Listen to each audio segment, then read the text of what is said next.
Afg'onistonda bolalar ko'p, ammo bolalik yo'q.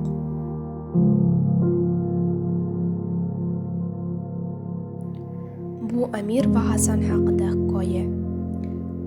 Kobul osmonida varrak quvib yurgan ikki bola haqida. Biri xo'jayinning o'g'li, biri esa xizmatkorining. Lekin do'stlik uchun chegaralar yo'q edi.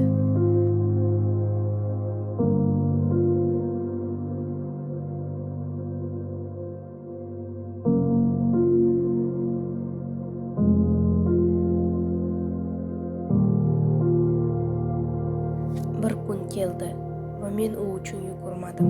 Men qochdim. O'sha kun mening jimligim eng katta xiyonatim bo'ldi.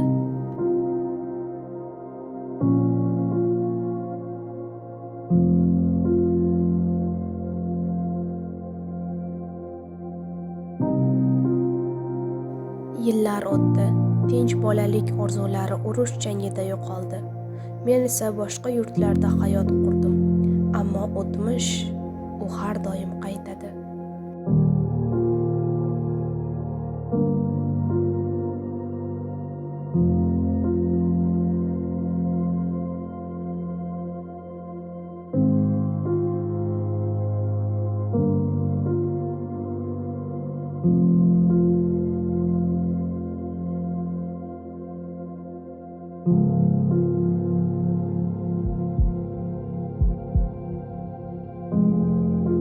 Endi men yuguraman. O'tmishim ortidan emas, kechirim sari. Bu yo'l xavfli, ammo bu yo'l halollik sari, or-nomus sari.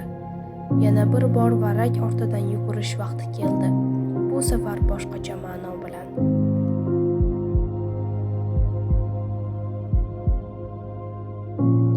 Urush olimni tilanchiga, murg'ak pokiza qalbni alamzada odamga, halolni o'g'riga, botirni qo'rqoqqa, fidoyini sotqinga aylanishga majbur qilgandi. Hammadan ishonch va umidni sug'urib olgan hech kim bir-biriga va ertangi kuniga ishonmasdi. Begunoh sevishganlarni toshbo'ron qilish, norasida go'daklarni zo'rlash, hazoriylarni qatl qilish esa haq yo'l edi.